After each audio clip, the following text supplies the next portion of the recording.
প্রিয় শিক্ষার্থীবৃন্দ, আসসালামু আলাইকুম। আজ আমি তোমাদের সাথে আলোচনা করব একাদশ দ্বাদশ শ্রেণীর যে হিসাব বিজ্ঞান দ্বিতীয় পত্র বইটা আছে তার অষ্টম অধ্যায়ে মজুদ পণ্যের হিসাব রক্ষণ পদ্ধতি নামে একটা অধ্যায় আছে। সে অধ্যায়টা নিয়ে আজকে আলোচনা করব। তো এই যে অধ্যায়টা মজুদ পণ্যের হিসাব রক্ষণ, এতে মজুদ পণ্য বলতে আমরা কি বুঝি? তোমরা সবসময় মনে রাখবা, মজুদ পণ্য সাধারণত তিন ধরনের মজুদ পণ্য হয়ে থাকে। প্রথমত কাঁচামালের মজুদ পণ্য, দ্বিতীয়ত চলতি কার্য, অর্থাৎ অর্ধেক সম্পন্ন হয়েছে পণ্য, উৎপাদনের অর্ধেক সম্পন্ন হয়েছে এরকম, এটাকে ওয়ার্কিং প্রসেসও বলে ইংলিশে, আবার চলতি কার্য বলে। চলতি কার্যের একটা মজুদ পণ্য থাকে এবং সমাপনী মজুদ পণ্য, অর্থাৎ সর্বশেষ যেটা একেবারে পূর্ণ কাজ সম্পাদিত হওয়ার পরে যে মজুদ পণ্যটা থাকে সেটা হচ্ছে সর্বশেষ মজুদ পণ্য। এই তিন ধরনের মজুদ পণ্য থাকে। তাহলে আমরা এই অধ্যায়ে যে মজুদ পণ্যের হিসাব রক্ষণ পদ্ধতি বলছে, এটা কোন ধরনের মজুদ পণ্য? এটা হলো কাঁচামালের হিসাব রক্ষণ পদ্ধতি বা কাঁচামালের মজুদ পণ্যের হিসাব রক্ষণ পদ্ধতি। তাহলে কাঁচামাল কোথায় মজুদ করে রাখা হয়? গুদামে বা গোডাউন যেটাকে আমরা বলে থাকি। তাহলে আমরা সাধারণত এটা জানবো, যখন উৎপাদনকারী কোনো প্রতিষ্ঠান থাকে, উৎপাদনকারী প্রতিষ্ঠানের যে কারখানা, একটা ফ্যাক্টরি থাকে, সেখানে কোনো উৎপাদন করা হয়, এটা একটা শাখা, উৎপাদনের শাখা। আর একটা জায়গা থাকে কি, বিভিন্ন উৎস থেকে তারা কাঁচামালগুলো সংগ্রহ করে এনে একটা গোডাউনে জমা রাখে। তাহলে এই যে গোডাউনে জমা রাখতেছে, এটা একটা স্টোর। তো স্টোরে একটা স্টোর কিপার থাকে, স্টোর কিপারের একটা বুক থাকে, যে মজুদ মালের হিসাব রক্ষণ পদ্ধতি নামে একটা বুক থাকে, সেখানে এই হিসাবগুলো রাখা হয়। অর্থাৎ প্রতিদিন কি পরিমাণ কাঁচামাল গোডাউনে আসলো আর কি পরিমাণ কাঁচামাল গোডাউন থেকে চলে গেল। তাহলে আমরা এখানে আলাদা কেন করবো? আলাদা হচ্ছে এই জন্য, কারণ কাঁচামাল প্রতিদিনই কিন্তু একরকম থাকে না। আমরা জানি প্রতিদিন দর উঠানামা করতে থাকে, ঠিক আছে? যেহেতু অর্থনৈতিক কর্মকাণ্ডগুলো প্রত্যেকদিন স্থির থাকে না, তাহলে দর যেহেতু উঠানামা করে, অর্থাৎ মূল্য যেহেতু হ্রাস বৃদ্ধি করতে থাকে, তাহলে পণ্যের মানও কিন্তু সেই অনুযায়ী নির্ধারণ করা হয়ে থাকে। বিভিন্ন দামের বিভিন্ন পণ্য থাকে, যে পণ্যগুলো দাম অনুযায়ী আলাদা আলাদা করে বিভিন্ন তাকে সাজিয়ে রাখা হয়। এই যে তাকে দাম বা মূল্য এবং পণ্যের তালিকা লিখে যে সাজিয়ে রাখা হয়, প্রত্যেকটা তাকের মধ্যে একটা করে স্লিপের মতো বা কার্ড ঝুলিয়ে রাখা হয়, যেটাকে বিন কার্ড বলা হয়। ঠিক আছে, এটা তোমাদের নৈবিত্তিকে আসতে পারে, এই জন্য বলে দিলাম। তো এই যে এই হিসেব রাখার পদ্ধতি, এটাকেই বলা হয় মূলত মজুদ পণ্যের হিসাব রক্ষণ পদ্ধতি। তো এই বছর অর্থাৎ 2021 সালে যারা এইচএসসি পরীক্ষার্থী আসো, তাদের খুবই গুরুত্বপূর্ণ একটা টপিকস হচ্ছে এটা, যে ফিফো পদ্ধতি এবং বারযুক্ত ওয়েটেড অ্যাভারেজ। ফিফো এবং কি ফিফো আর বারযুক্ত পদ্ধতি, এই দুইটা পদ্ধতি ওনারা দিয়েছে, তোমাদের আসবে। তো আমি এই দুইটা পদ্ধতি আগে আলোচনা করে শেষ করব, পরবর্তীতে বাকিগুলো আমরা আলোচনা করব। তাহলে চলো, আজকের ক্লাসটা আমি তোমাদেরকে ফিফো পদ্ধতিতে তোমরা কিভাবে করবা সেটা এখন আমি তোমাদেরকে দেখাবো। আমি এখানে একটা কলাম করে রেখেছি, দেখো লিখে রেখেছি মালখতিয়ান ফিফো মেথড। আমরা ফিফো মেথডে করব।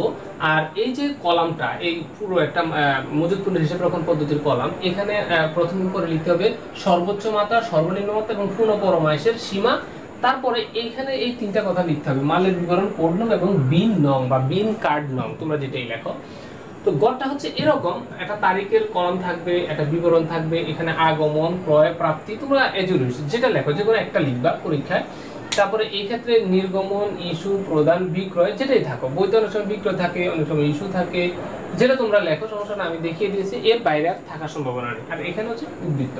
তো প্রতি ক্ষেত্রে তিনটা করে গড় থাকবে, তিনটা কলামের মধ্যে একক দর টাকা, একক দর টাকা, একক দর টাকা, বা এখানে অনেকে পরিমাণ টাকা লেখে বা পরিমাণ লেখে, অসুবিধা নেই, তোমরা যেটা লেখো। আমি এখন তোমাদেরকে একটা অঙ্ক প্র্যাকটিস করে দেখাবো। এটা তোমাদের এসএসসি পরীক্ষায় বোর্ড প্রশ্ন এসেছিল। তো আমি এটা আবার আমার অর্থাৎ চ্যানেলের যে ভিডিওটা আমি আপলোড করব, ভিডিওর যে ডেসক্রিপশন বক্স থাকবে, সেখানে আমি তোমাদেরকে এই প্রশ্নটা পুরোটা উঠিয়ে দেবো, তোমরা সেখান থেকেও দেখে নিতে পারবা, সমস্যা হবে না। এখানে বলছে রায়হান লিমিটেড কাঁচামাল সংক্রান্ত তথ্য সরবরাহ করা হলো। তো 2015 জানুয়ারি বলছে প্রারম্ভিক জেয়ার 150 টন, এটাকে আমরা একক ধরে নিতে পারি, আর দর হচ্ছে 40 টাকা দরে। তাহলে 150 টন 40 টাকা দরে। তো আমরা এখানে কি লিখবো? প্রথমে আমাদের যেহেতু এটা হচ্ছে প্রারম্ভিক মজুদ, আমরা লিখবো প্রারম্ভিক মজুদ, প্রারম্ভিক মজুদ, ঠিক আছে? তাহলে এই যে প্রারম্ভিক মজুদটা, এই প্রারম্ভিক মজুদ কত কত আমাদের, যেহেতু এটা ক্রয়ও না বিক্রয়ও না, অর্থাৎ প্রাপ্তিও না ইস্যুও না, আগমনও না নির্গমনও না, তাহলে এটা কি উদ্বৃত্ত? আমরা সরাসরি উদ্বৃত্তের ঘরে চলে যাব। এই যে 150 টন, 150 টন কত টাকা করে? 40 টাকা দরে। 150 টন 40 টাকা দরে যদি আমরা এটা গুণ করি, তাহলে 150 গুণ 40 হচ্ছে আমাদের কত? 6000 টাকা। ব্যাস হয়ে গেল। খুব সহজ না? এখানে আমরা পোস্টিং করে দিলাম। 6 তারিখে আমাদেরকে বলছে ক্রয় 350 টন 45 টাকা ধরে। ক্রয়ের একটা ঘর আছে, আমরা এখানে লিখে নিব, কিন্তু বিবরণ আমরা লিখব কি ক্রয়। লিখলাম, ক্রয়টা লিখে আমরা জাস্ট লিখে দেব যে ক্রয়ের ঘরে 350 আর কত টাকা দরে 45 টাকা দরে। এই যে 45 টাকা লিখলাম, গুণ করলে হচ্ছে 15,750, এটা আমরা লিখে দেব। এখন দেখো, এই যে আমরা ক্রয় করার পরে কিন্তু পণ্য বেড়ে গেল। তাহলে আগে যে পণ্যটা আমাদের গোডাউনে ছিল বা তাকে ছিল, সেটার দাম ছিল 40 টাকা, এখন যেটা আসলে এটা 45 টাকা। তাহলে তো পণ্য যেহেতু দাম একই রকম না, তাহলে আলাদা আলাদা তাকে এই পণ্যগুলো রাখতে হবে। তাহলে আগে ছিল 150টা 40 টাকা দরে, এটা ছিল 6000 টাকা। এখন নতুন করে আমরা আরো কিনলাম 350 টন, এটা হলো 45 টাকা দরে, এটা গুণ করলে হচ্ছে 15,750। বুঝছো? খুব সহজ না? আচ্ছা, আমরা দেখি পরবর্তীটা কি। 6 পরে 8 তারিখ ইস্যু করছে 325 টন। তো 325 যে আমরা ইস্যু করলাম, আমাদের পদ্ধতিটা কি ফিফো। ফিফো মানে কি? ফিফো মানে হচ্ছে ফার্স্ট ইন ফার্স্ট আউট। অর্থাৎ আগে যে মালগুলো গোডাউনে আসবে বা আগে থেকে যেগুলো থাকবে, আমরা ইস্যু করার সময় কি করব, সেগুলোই আগে ইস্যু করব। তাহলে আগের মালগুলো যদি আমরা আগে ইস্যু করি, তাহলে দেখো তো আমাদেরকে এখানে ইস্যু করতে বলছে 325। খেয়াল করো, 325। তো 325 যদি আমরা ইস্যু করি, আমার আগের আছে কত 150, তাহলে অবশ্যই আমি আগে এই 150 আমি ইস্যু করে দেব। এটার দাম 40 টাকা ধরে 6000 টাকা। তাহলে 325 হওয়ার জন্য আমার আর কতটা লাগবে? 325 হওয়ার জন্য আমার আর যেটা লাগবে সেটা হচ্ছে 175। তাহলে আমি আরো 175 এখানে দিয়ে দিব। এটা কোথা থেকে দিব? এই যে 350 আছে, এটা থেকে। এটার দাম কত? 45 টাকা। এটার দাম দিব আমরা 45 টাকা থেকে। তাহলে যদি আমরা 175 গুণ 45 যদি আমরা গুণ করি, 7875 হবে। 7875। তোমরা অবশ্যই ক্যালকুলেটরের সহযোগিতা নিবা। এখন দেখো, আমরা যে 175 দিয়ে দিয়েছি এখান থেকে, এই যে দেখো 150, এটা কিন্তু পুরোপুরি এখানে চলে আসছে। সো আমাদের এই 40 টাকা দামের 150 টন যে পণ্যটা আছে, সেটা আমাদের আর গোডাউনে থাকবে না। এখন এই যে 350 আছে, এখান থেকে আমরা 175 কি দিয়ে দিয়েছি, অর্থাৎ কারখানায় পাঠিয়ে দিয়েছি, ইস্যু করে ফেলছি। তাহলে আমাদের এখান থেকে থাকে আর 175। এটা 45 টাকা করে 7,875 টাকা মাল আসছে গোডাউনে। ঠিক আছে? পরবর্তীটা হচ্ছে আমাদের 15 তারিখ। 15 তারিখে আমরা আবার কি করবো? ক্রয়। এটা হচ্ছে ইস্যু, তাই না? ইস্যু লিখে নেই, ইস্যু করলাম। এখন 15 তারিখ হচ্ছে আমাদের আবার ক্রয়, তা আমরা ক্রয় করব। এখন এই যে ক্রয় করব কত, 15 তারিখে হচ্ছে আমাদের 250 টন 48 টাকা ধরে। তো 250 টন আমরা 48 টাকা ধরে যদি লিখি, 250 টন 48 টাকা ধরে, তাহলে গুণ করলে 48 গুণ 250, এই গুণের কাজটা করলে আমরা পাই 12,000 টাকা। আমরা এখানে লিখলাম কত? 12,000 টাকা। এখন দেখো তো, 45 টাকার দামের পণ্য আছে কত? 175 টন, আর 48 টাকা দরের আছে 250। আমরা লিখে ফেলবো যে 175 45 7,875। আর এখানে আমরা নতুন করে আরো কিনছি 250, এটা হচ্ছে 48 টাকা দরে 12,000। বুঝে আসছে? তারপরে দেখো 22 তারিখ। 22 তারিখে আমাদেরকে বলছে আবার ইস্যু। তো 22 তারিখে আমরা আবার যদি ইস্যু করি 225। তো 225 ইস্যু করতে গেলে দেখো একটু খেয়াল করে যে আমাদের 225 কিন্তু ফিফো, যেহেতু পদ্ধতিতে কি ফিফো ফার্স্ট ইন, তাহলে ফার্স্ট এরটা আছে 175। আমরা এই 175 আগে দিয়ে দিব। 175 45 টাকা করে 7,875 টাকা। কিন্তু আমাদের কিন্তু দিতে হবে কত? আমাদেরকে ইস্যু করতে বলছে 225 টন। আমরা 175 দিয়েছি, তাহলে এখন আমরা অন্য একটা পণ্য থেকে দিতে হবে বাকি 50 টন। এই যে এখান থেকে আমরা দিয়ে দিব 50 টন। তো 50 টন দিব কত টাকা করে? 48। 50 গুণ 48 করলে আমাদের হচ্ছে 2,400 টাকা। ওকে, এখন দেখো এই 75 যে 45 টাকা দামের যে 175 টন যেটা আছে, সেটাতে আমরা পুরোপুরি কি কারখানায় পাঠিয়ে দিয়েছি। এখন আমরা আবার এখান থেকে এই 250 থেকে কত পাঠিয়ে দিয়েছি? 50। তাহলে এখান থেকে আমাদের থাকতেছে আর টোটাল 200, আর এখানে 48। তাইলে 200 গুণ 48 হইলে আমাদের কত? 9,600 থাকতেছে। সর্বশেষ আমাদের একটা এন্ট্রি, সেটা হলো 31 তারিখ। এখানে আমাদেরকে বলছে ঘাটতি 20 টন। এটাতে আসলেই অনেকে ঘাটতি যদি থাকে, হ্যাঁ, তারপরে নষ্ট হয়ে যাওয়া, এই একটা বিষয়। আরো একটা বিষয় আছে, আমি অঙ্কটা শেষ করে আলোচনা করতেছি, সেটা এটাতে অনেকেই খুব একটা ঝামেলা পড়ে যায়। ঘাটতিটা আমরা কিভাবে হিসেবে দেখাবো? আচ্ছা, একটা জিনিস দেখো, ঘাটতি হওয়া মানে কি? ঘাটতি হওয়া মানে কি প্রতিষ্ঠানে কি কম দেখানো হচ্ছে, কম শো করা হচ্ছে। তাহলে আমরা বুঝি কখন কম হয়, প্রতিষ্ঠানের পণ্যটা আমরা কখন কম দেখাবো, বা গোডাউনের পণ্যটা আমরা কখন কম দেখাবো, যদি আমরা ইস্যু করে থাকি, তাই না? তাহলে ঘাটতিটা আমরা ইস্যুতে দেখিয়ে দিব। আচ্ছা, এই ক্ষেত্রে আমরা যেটা করেছিলাম সেটা ছিল ইস্যু, আর এটা হচ্ছে কি ঘাটতি। তো ঘাটতিটা আমি বলছি কি কোথায় দেখাবো? ইস্যুতে দেখাবো। তাহলে কত টন ঘাটতি ছিল আমাদের? ঘাটতি ছিল হচ্ছে আমাদের 20 টন। তাহলে আমরা ঘাটতি দেখাবো এখানে 20 টন। এখন প্রশ্ন হচ্ছে, আমরা যে ঘাটতিটা দেখাবো 20 টন, এই 20 টন ঘাটতিটা আমরা কত দামের বা কত মূল্যের পণ্যের উপরে আমরা এই ঘাটতিটা দেখাবো। তাহলে ঘাটতি দেখা, যেহেতু এটা ফিফো, আর এখানে আমাদের মাত্র একটাই পণ্য আছে, খেয়াল করো। আমরা যদি এখানে 2-3টা পণ্য থাকতো, তাহলে ফিফো অনুযায়ী আমরা আগের পণ্যটার আগের দামটা নিতাম। এখানে আমাদের পণ্যই আছে মাত্র একটা মূল্যের পণ্য আছে 48 টাকা দাম। আমরা ঘাটতি দেখালে এখান থেকে দেখাতে পারি, কেননা আমরা এর আগে তো ওইটা পুরোপুরি ইস্যু করে আমরা আবার এই যে 48 টাকা দামের পণ্য, সেখান থেকে আমরা 50 টন ইস্যু করেছি।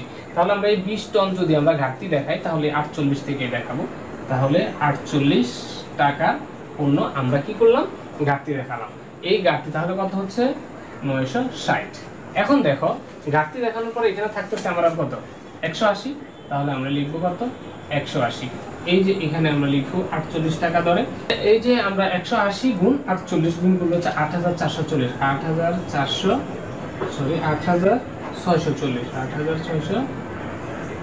এখন আমরা এটার একটা উদ্বৃত্ত নির্ণয় করবো। এটাকে আমরা উদ্বৃত্ত হিসেবে লিখে নিতে পারি, বা সমাপনী উদ্বৃত্ত। হ্যাঁ, সমাপনী উদ্বৃত্তটা কত? এই যে 180। আমরা এককটা লিখবো না, মানে দরের যে টাকাটা, এটা আমরা লিখবো না। লিখলেও কোনো সমস্যা না, কিন্তু এখানে একটা লিখতে পারি 8640। এটাকে আমরা কি করবো? ক্লোজ করে দিব। এর হচ্ছে আমাদের এই ফিফো পদ্ধতির অঙ্ক। তো আমি যেটা বলছিলাম যে আলোচনা করব, যে অনেক সময় এরকম থাকে যে ফেরতের একটা ব্যাপার থাকে। তোমরা একটু খেয়াল করে শোনো। ফেরতের ব্যাপারটা হচ্ছে কি, যদি ধরো কিছু কিছু কোম্পানি থাকে, তাদের শাখা থাকে, ধরো এ শাখা, বি শাখা এবং সি শাখা, এরকম শাখা থাকে। তো অনেক সময় এরকম যদি থাকে, সি শাখা থেকে এ শাখাতে স্থানান্তর, বা এ শাখা থেকে বি শাখাতে স্থানান্তর, বি শাখা থেকে সি শাখাতে ট্রান্সফার করা হয়েছে, পণ্য ফেরত পাঠানো হলো, এটা কিন্তু আমাদের এই অঙ্কে কোনো প্রভাব পড়বে না। কেননা এটাকে বলা হয় অভ্যন্তরীণ কি লেনদেন, বা অভ্যন্তরীণ যেটাকে আমরা বলি পণ্য প্রেরণ, এটা বলা হয় স্থানান্তর, অভ্যন্তরীণ স্থানান্তর। তাহলে অভ্যন্তরীণ স্থানান্তর কখনোই আমাদের এই যে মাল ক্ষতি আইনের প্রভাব পড়ে না। কিন্তু যদি আমরা ফেরত দিয়ে দিই, অর্থাৎ সরবরাহকারীকে ফেরত দেওয়া হলো, তো সরবরাহকারীকে যদি আমরা ফেরত দিয়ে দিই, তাহলে আমরা কি করব? আমি কিন্তু বারবার একটা কথাই বলছি, দেখো, যে আমাদের এখানে কিন্তু লেখার মতো দুইটাই অপশন আছে। এক হচ্ছে আগমন বা আগমন, ক্রয় বা প্রাপ্তি, আর একটা হচ্ছে নির্গমন, ইস্যু বা প্রদান। আমাদের পণ্য কখন কমে? যখন ইস্যুর ঘরে লিখি তখন আমাদের পণ্যটা কমে যায়। আমাদের পণ্য কখন বাড়ে? যখন আমরা এই ঘরে, ক্রয়ের বা আগমনের ঘরে লিখি। তাহলে দেখো যে ঘাটতিটা যেমন আমরা ইস্যুতে লিখে কম দেখাই, ফেরতটাও তো আমাদের কি, ফেরত দেওয়া মানে হচ্ছে কি আমাদের গোডাউন থেকে মাল কমে যাচ্ছে। তাহলে গোডাউন থেকে কাঁচা মাল কমে যাওয়া মানে ফেরত। তাহলে ফেরত আমরা কখন কমলে আমরা কোন দিকে লিখি? কমলে আমরা লিখি সাধারণত নির্গমন বা ইস্যুর দিকে লিখে থাকি। তাহলে পণ্য যদি আমরা ফেরত পাঠাই সরবরাহকারীকে, তখন আমরা কোথায় লিখে দিব? ইস্যুর দিকে লিখে দিব। যদি ঘাটতি হয় তখন আমরা ইস্যুর দিকে লিখে দিব। যদি পণ্য নষ্ট হয়ে যায়, কাঁচা মাল পুড়ে যায়, নষ্ট হয়ে যায়, ড্যামেজ হয়ে যায়, হারিয়ে যায়, চুরি হয়ে যায়, বা ঘাটতি থাকে, যাই থাকুক না কেন, আমরা প্রত্যেকটা জিনিসই কি ইস্যুতে লিখে দিব। এখানে শুধু ঘাটতি বা হারিয়ে যাওয়া বা চুরি হয়ে যাওয়া বা পুড়ে যাওয়া বা নষ্ট হয়ে যাওয়া, ড্যামেজ হয়ে যাওয়া, যেটাই থাকুক ওটা আমরা লিখে আমরা এইদিকে টাকাটা লিখে দিব। ফিফো পদ্ধতিতে ঠিক আগে যে রেটটা থাকবে সেটা আমরা ধরে দেব, আর যদি একটা রেট থাকে তাহলে তার কোনো কথাই নেই। ব্যাপারটা বুঝে আসছে? এখন আমরা লিফো পদ্ধতি কিভাবে করব? লিফো মানে হচ্ছে লাস্ট ইন ফার্স্ট আউট। এই যে লিফো, এটার অর্থ হচ্ছে লাস্ট ইন ফার্স্ট আউট, অর্থাৎ যে মালটা পরে আসবে, শেষের মাল। শেষের, এখানে মাল বলতে কাঁচা মাল বুঝে। হ্যাঁ, শেষের মালগুলো কি করবো? আমরা আগে কারখানায় পাঠিয়ে দেব।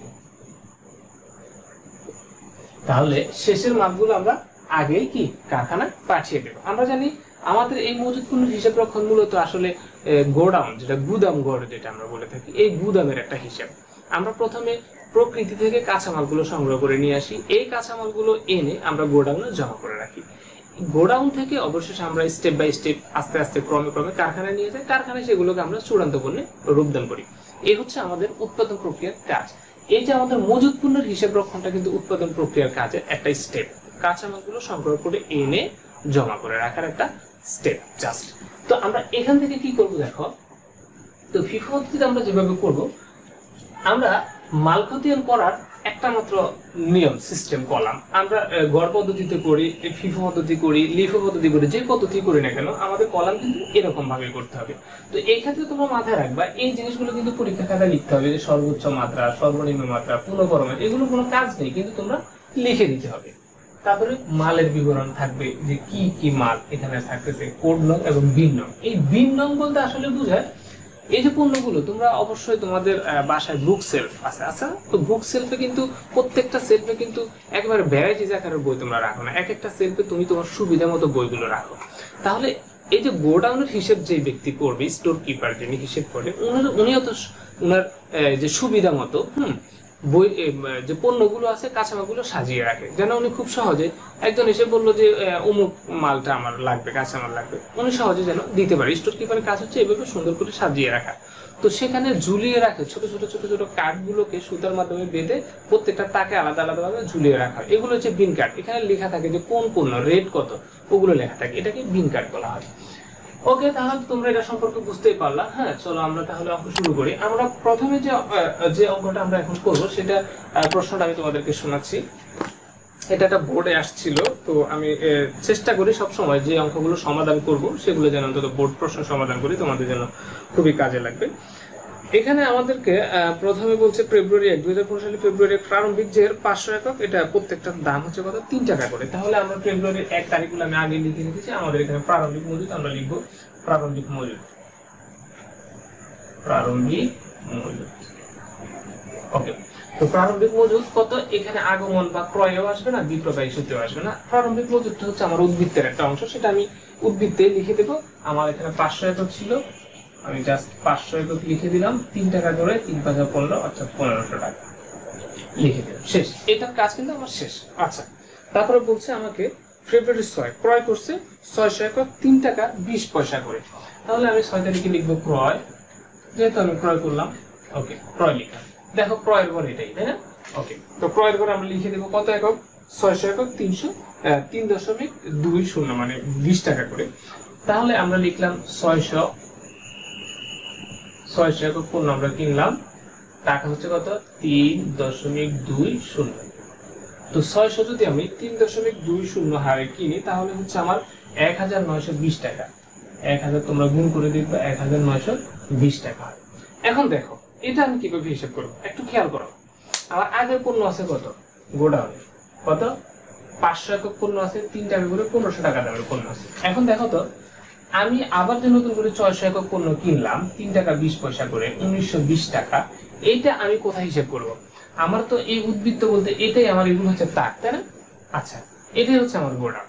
তো গোডাউনে আমার এই পণ্যটা তো আছে অলরেডি, আগে থেকেই আছে। এখন আবার নতুন করে আমি যে পণ্যটা আনলাম সেটাও কিন্তু আমার থাকবে। তাহলে আমি দুইটাই রাখতে হবে। দুইটা যদি আমি রাখতে চাই তাহলে কি করবো, আগেরটা আছে এখানে 500 একক, আমি লিখে দিব 500 একক 3 টাকা করে, 1500 টাকা।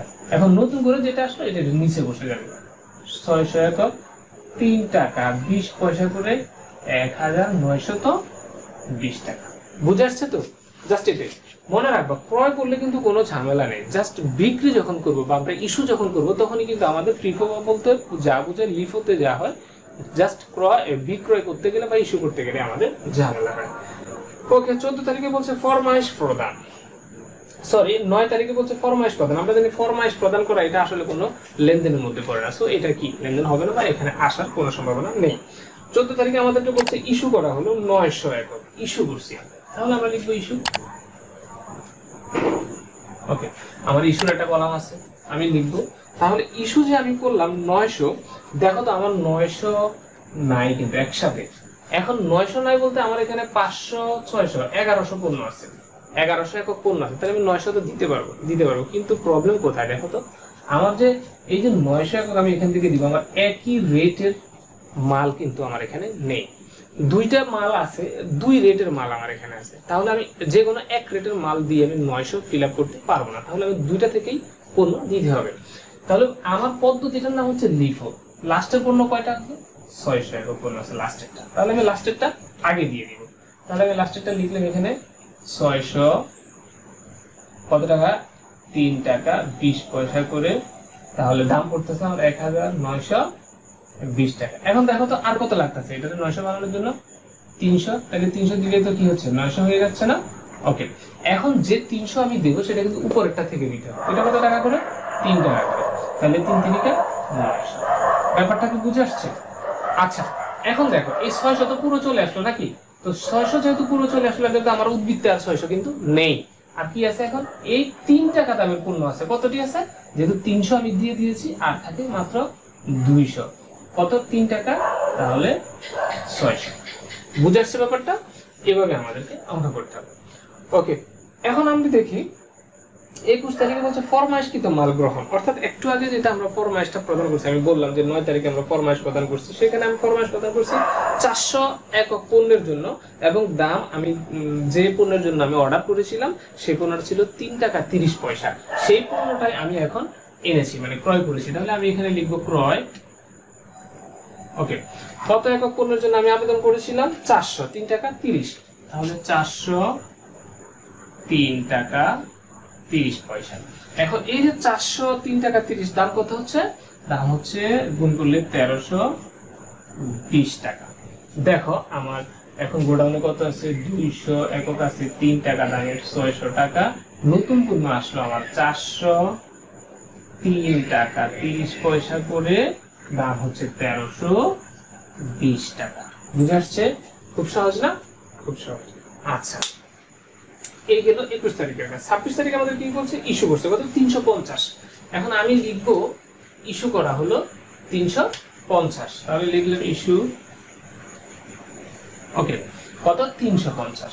দেখো আমি এখানে সরাসরি 350 লিখে দিব। 350 লিখে 3 টাকা 30 পয়সা লিখবো। 3 টাকা 30 পয়সা লিখলে আমার যে রেটটা হয় সেটা হচ্ছে 1155 টাকা। 1155 টাকা। তো এখন প্রশ্ন হচ্ছে 1155 টাকা। আমি কিন্তু দেখো একটু আগে, এর আগে যখন আমরা ইস্যু করছিলাম অনেক ঝামেলা ছিল, কিন্তু দুই রকম রেটের পণ্য আমরা ইস্যু করেছিলাম। কেন?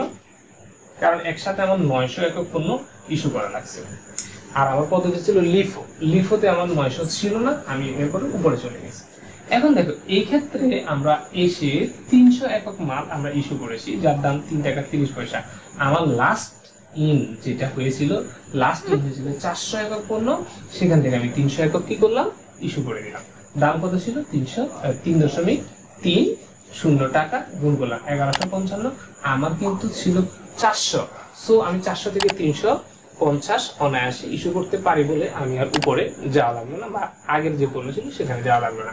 তাহলে দেখি আগের যে 200 পণ্য ছিল সেটা রয়ে গেছে 3 টাকা করে 600। এখন এখান থেকে আর আছে কত? 50 একক পণ্য। এটা হচ্ছে তোমার 3 টাকা 30 পয়সা। তাহলে 50 একক 3 টাকা 30 পয়সা হলে 165 টাকা। ঠিক আছে? তারপরে সর্বশেষ যেটা আমাদেরকে বলছে বিনষ্ট হয়ে গেছে 28 তারিখ বিনষ্ট। তো 28 তারিখ বিনষ্ট হয়েছিল 20 একক পণ্য। দেখো আমরা এতক্ষণ যে হিসাব করলাম, কোন ক্ষেত্রে আমরা দেখলাম যে আমাদের গোডাউনের পণ্যটা কমে গেছে?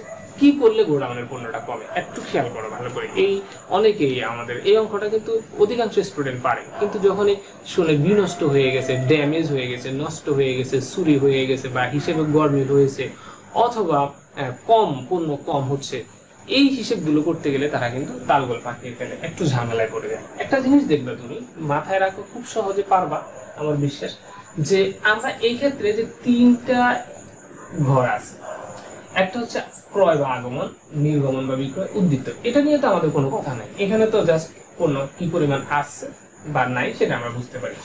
এই দুইটাতে আমরা যখন দেখবো, দেখো যখনই আমরা এই কলামে কোনো কিছু লিখি আমাদের উদ্বৃত্তি কিন্তু বেড়ে যায়। একটু ভালো করে বোঝার চেষ্টা করো। যখন আমরা আগমনের ঘরে কোনো কিছু লিখি সেটা আমরা আবার কি এখান থেকে লিখে যোগ করে দিই, মানে বেড়ে যায়। আচ্ছা, কিন্তু যখন বিক্রয় বা ইস্যু বা নির্গমন ঘরে আমি কোনো কিছু লিখলাম বা কোনো পণ্যের বিবরণ লিখলাম, সেটা কিন্তু আমি আমার উদ্বৃত্ত থেকে মাইনাস করে দিতে হবে, কমে যায়। তাহলে একটা জিনিস দেখো তো, বিনষ্ট হয়েছে, নষ্ট হয়ে গেছে, ড্যামেজ হয়ে গেছে পণ্য বা চুরি হয়ে গেছে, এতে আমার গোডাউনের পণ্য কি বাড়বে নাকি কমবে? ডেফিনেটলি কমবে। তাহলে কমবে, আমরা কোথায় নিয়ে আসবো? এখানে নিয়ে আসবো। তার মানে আমরা সহজভাবে বুঝলাম, যদি বিনষ্ট হয় আমরা সেটা কোথায় দেখিয়ে দিব? ইস্যুতে দেখিয়ে দিব। তাহলে আমরা এখানে লিখতে পারি বিনষ্ট। ওকে, কত একক পণ্য হয়েছিল? বিনষ্ট হয়েছিল 20 একক পণ্য। তাহলে আমরা এখানে লিখে দিব 20 একক পণ্য। এখন বলতো, এই যে 20 একক পণ্য, এটার দাম আমরা কোনটা দিব? মনে রাখবা, সবসময় পদ্ধতির উপরে নির্ভর করবে আমরা নষ্টের মূল্য কোনটা দেব, বা ড্যামেজ বা বিনষ্ট যেটা থাকবে, চুরি হয়ে যাওয়া, এটার মূল্য আমরা কোনটা দেব, বা হিসাবে গড়বের হলে যে পণ্য আসবে উদ্বৃত্ত, সেটার আমরা মূল্য কোনটা দেব, পদ্ধতির উপরে নির্ভর করবে।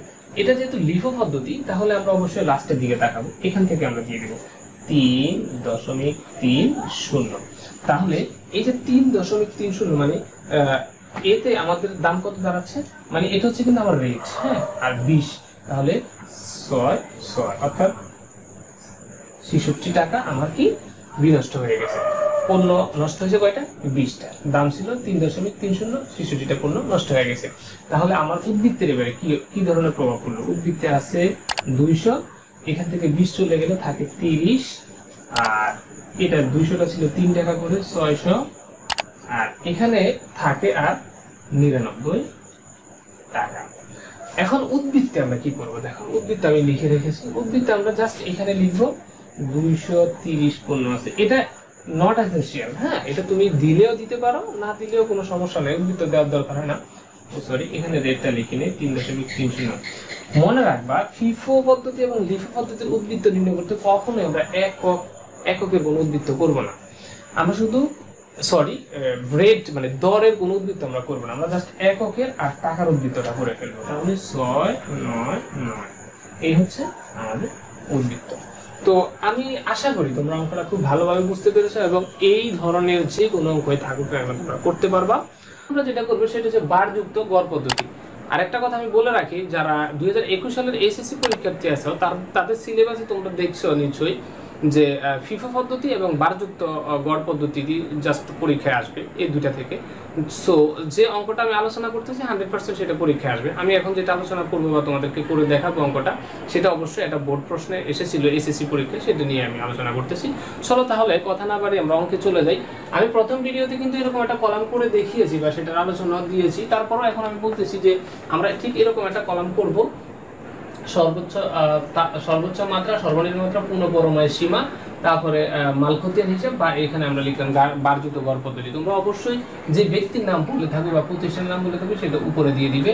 আর এখানে কোনায় আমাদেরকে ডান সাইডের কোনার উপরে যেটা থাকবে মালের বিবরণ, কোড নং এবং বিল কোড নং বা বিল নং। এখানে আমাদের যেটা থাকবে আগমন, ক্রয়, প্রাপ্তি, নির্গমন, ইস্যু, প্রদান, বিক্রয়। তোমরা এখান থেকে যে কোনো একটা অপশন দিবে, সবগুলো না।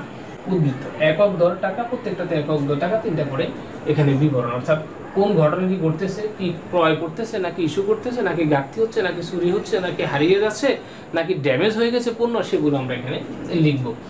তো এখন আমরা অঙ্কটা শুরু করি। দেখো, প্রথমে আমি যে অঙ্কটা শুরু করবো সেটা হচ্ছে আনোয়ার ইস্পাত লিমিটেড এর উৎপাদন বিভাগ থেকে কাঁচামাল সংক্রান্ত। হ্যাঁ, আমরা কিন্তু কাঁচামালের হিসেব বলে করবো, কাঁচামালের মজুত পণ্য যে হিসেব রক্ষণ যেটা আছে, মজুত পণ্যের হিসাব, সেগুলো আমরা করবো। এখানে প্রথমে বলেছে আমাদেরকে প্রারম্ভিক উদ্বৃত্ত আছে 250 কেজি, যার প্রতি কেজির দাম হচ্ছে 8 টাকা করে। তাহলে জানুয়ারি 1 আমরা লিখবো প্রারম্ভিক জেড।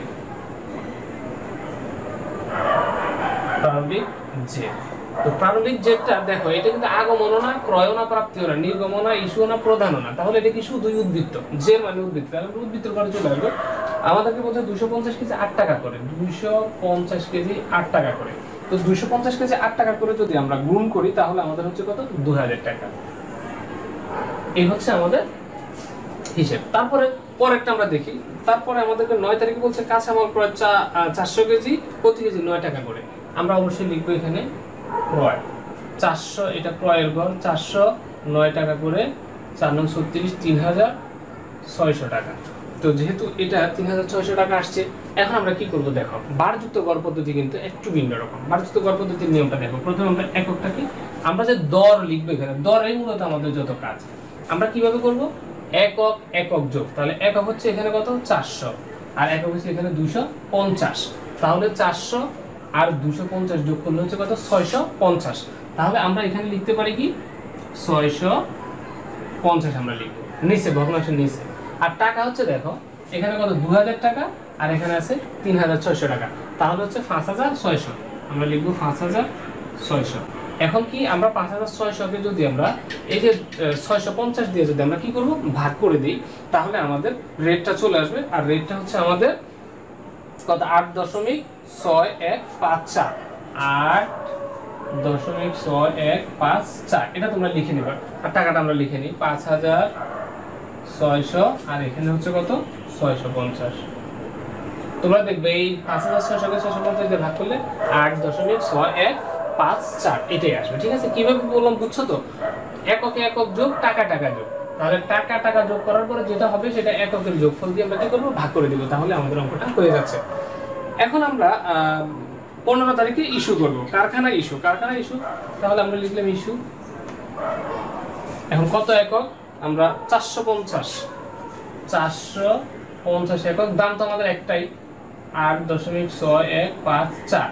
তাহলে যদি আমরা 8.6154 দ্বারা গুণ করি 450 কে, তাহলে 3877 টাকা, 3877 টাকা হয়। এখন দেখো এই 650 এখানে 650 থেকে 450 চলে গেছে, তাহলে আমাদের থাকবে শুধুমাত্র 200, আর রেটটা একটাই 8.6154। মনে রাখবো যখনই আমরা ক্রয় করব শুধুমাত্র তখনই আমাদের রেটটা চেঞ্জ হবে, এছাড়া আর কখনো রেট চেঞ্জ হওয়ার কোনো সম্ভাবনা নেই।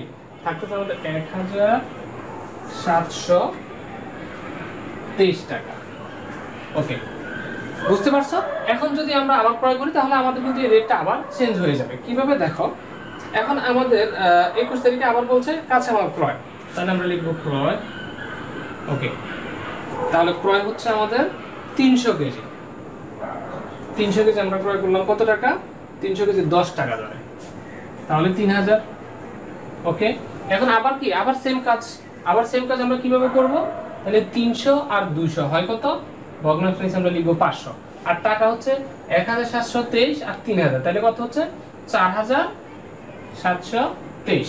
তারপরে লিখে ফেলি, তাহলে এখানে হচ্ছে কত 500, আর এখানে হচ্ছে 4723, ভাগ করলে এখন আমরা কি আমাদের কাঙ্ক্ষিত যে দরটা বা এককটা সেটা আমরা পেয়ে যাব। তাহলে এই এককটা হচ্ছে 9.446, 9.446। ঠিক আছে, আমরা একটা রেট পেয়ে গেলাম। এখন 25 তারিখে আমরা চলে যাচ্ছি। 25 তারিখে আমাদেরকে বলছে কারখানা ইস্যু 350, তাহলে আমরা লিখবো ইস্যু 350, আমরা এখান থেকে 350 দিয়ে দেব, 350 9.446, 9.446 দিয়ে যদি আমরা গুণ করে দেই টাকাটা, তাহলে 3306 টাকা হয়। এখন দেখো আমাদের আর থাকতেছে কত, মাত্র 150 থাকতেছে, 9.446। এবার যদি 150 কে 9.446 দিয়ে আমরা গুণ করি তাহলে 1317, 1317 টাকা। এর মধ্যে তো আমাদের আর কিছু নেই। হ্যাঁ, একটা কথা বলে রাখি, সেটা হচ্ছে যদি ঘাটতি থাকে, আমি প্রথম ক্লাসেও কিন্তু এই কথা বলেছি, যদি ঘাটতি থাকে এবং এক শাখা থেকে অন্য শাখায় লেনদেন হয়ে থাকে, যে অনেক সময় শাখা থাকতে পারে 2টা শাখা 3টা শাখা, এই শাখা বি শাখা সি শাখা, যদি এ শাখা থেকে বি শাখায়, বি শাখা থেকে সি শাখায়, অথবা সি শাখা থেকে এই শাখায় পণ্য প্রেরণ করা হয়, এটাকে বলা হয় আন্তঃ ট্রান্সফার, মানে ইন্টারনাল ট্রান্সফার যেটাকে আমরা বলি, মানে আন্তঃ লেনদেন। ঠিক আছে, বা আন্তঃ স্থানান্তর পণ্য। তাহলে এটা আমাদের এই যে মাল খতিয়ান হিসেবে কোনো প্রভাব পড়বে না, এটা আসবে না। তাহলে কি কি আসতে পারে, যদি ঘাটতি হয় সেটা আমরা ইস্যুতে দেখিয়ে দেব। ঠিক আছে, আচ্ছা, যদি পণ্য চুরি হয়ে যায় ইস্যুতে দেখিয়ে দেব। যদি হিসাব করার পরে দেখে যে পণ্য কম আছে, যা হিসেবে থাকার কথা তা নেই, সেটাকে তো ঘাটতি বলে। আচ্ছা, যদি নষ্ট হয়ে যায় পণ্য বা ড্যামেজ হয়ে যায়, মেয়াদ উত্তীর্ণ হয়ে যায়, সেটাও আমরা কি ইস্যুতে দেখিয়ে দেব।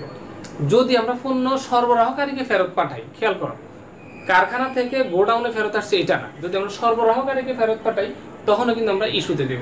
ঠিক আছে, আর যদি আমরা কি করি, কারখানা থেকে গোডাউনে চলে আসে তখন কিন্তু আমরা ক্রয়ের ঘরে লিখব। ঠিক আছে, এই হচ্ছে আমাদের যে মালখতিয়ানের খুঁটিনাটি হিসেব নিকেশ। তো তোমরা সবাই এটা দেখে নিশ্চয়ই আমার বিশেষ উপকৃত হবা। সবাই আমাদের পরবর্তী ক্লাসগুলো দেখবা। ভালো থেকো, সুস্থ থেকো, আল্লাহ হাফেজ, আসসালামু আলাইকুম।